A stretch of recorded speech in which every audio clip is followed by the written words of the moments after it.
Because you guys asked, you wanted me to do something that no one else has done on YouTube yet as a review. Okay, I actually may have found something. I went into my closet today, pulling out a bunch of things, looking for something to review, something nice, something fresh, something new. And a box happened to fall upon me, and then another box, a pile of boxes came and hit me on the head. I got a bump, but I'm alright. You wanted it? You got it. Power Rangers Operation Overdrive. The fall figures, which were the mission response figures. Now you're first probably wondering, why is the camera so far back? Why all this area is needed? Well, I'm not just reviewing these figures. As a matter of fact, I'm not going too far into detail with these figures. What this review is pretty much about is this thing. Behold, the mission response vehicle. It interacts with the 5-inch Operation Overdrive fall figures. It also interacts with the evil space aliens which came out in the fall wave, Camdor and Moltor. It's too bad we didn't get a Flurious, because I think it's the Blue Ranger that actually says something about Flurious. I know, that's kind of sad too. First, from looking at it, you're pretty much figuring this. Oh my god, they took one of the Rescue Runner Zords from Flashpoint Megazord and turned it into a playset. Well, yes, that is true. But it's actually a pretty fun gimmickal machine, because it's got some nice features to it, in which I will try and get into it within under 10 minutes. But first, let's talk about the figures. I'm not going to go into detail with all of them, so I'm just going to go ahead with the articulation for these figures. Pretty much the same with all of them. The Red Ranger and the others, their head can go left and right. They can't go a full 360, which it gets stuck with these pads right here. The shoulders pads can go move around. That's pretty much it. They can rotate at the arms a full 360. They can go in and out. They can bend at the elbow. Their wrist can rotate. They cannot rotate at the waist. Their legs can go up. They can go back. They can bend at the knee. They can go in and out, and that's it. And these figures can get really, really annoying.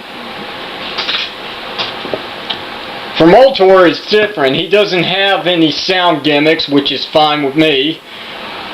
His head can go left and right. That's the one thing that Camdor cannot do. I'm not reviewing him because he's actually broken, which is sad. His arms can go a full 360, which Camdor can do. Pretty much Camdor can do everything else except rotate his head. Bend at the elbow. The wrist cannot rotate. I repeat, cannot rotate. Legs can go up, bend at the knee, then go in and out, and that's it.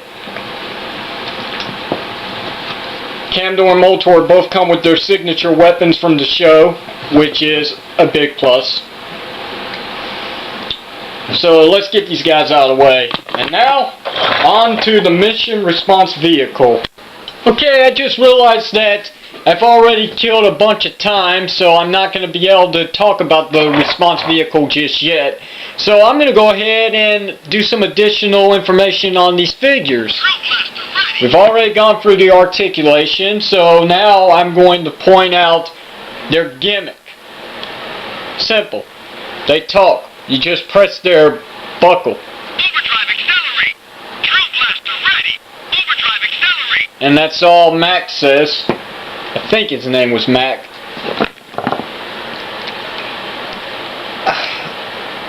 I cannot remember his name. It's on the tip of my tongue. Could be camera fright, I don't know.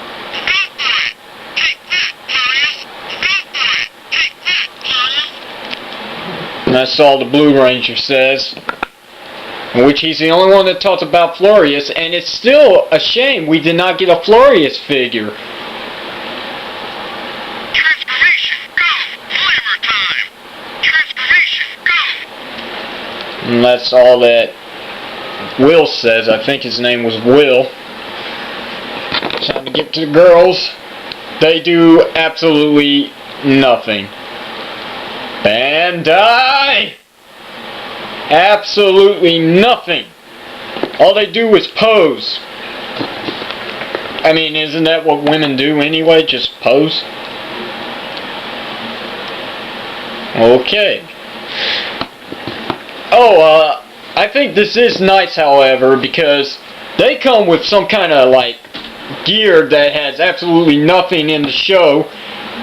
And the females, actually, they come with the, what's that damn shield thing called? I can't remember it. Too much stage fright. Or camera fright, sorry. Before I get to Mercury Ranger, let's go ahead for the evil space aliens. Moltor, his gimmick is his head lights up when you press his button on his gut. Yeah, he's pissed. That's it. I already talked about his signature weapon. They do come out, they just don't want to come out right now, so I'm just going to put one in his hand. And go.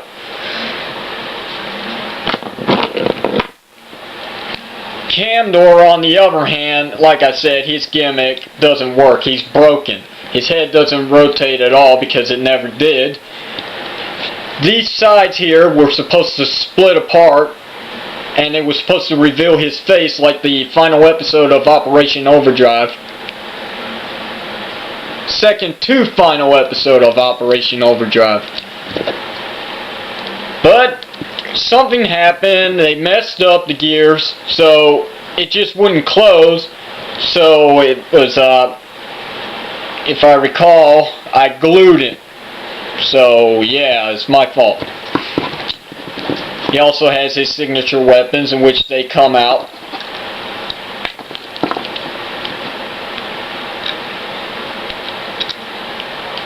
He was also a pretty good villain in the show.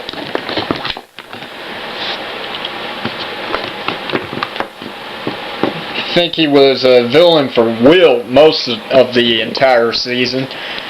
And now the Mercury Ranger. I'm not pulling out their weapons because, well, their weapons are crap. They formed some kind of robot. It's not on this, but it's on one of those card packagings. It's stupid.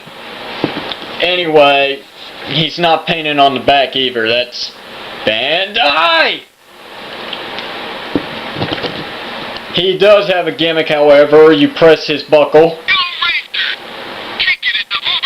and he's got some talking features. What does Bandai have against the women? I don't know. So that is the 5-inch Power Rangers Operation Overdrive fall figures. They're not much to see because they're not painted on their back. Bandai is either lazy or they got monkeys working for them. Other than that, that's pretty much it for this video. The next video will talk completely about the features and what this thing can actually do. This bad boy back here. So stick around and I will be back in a moment.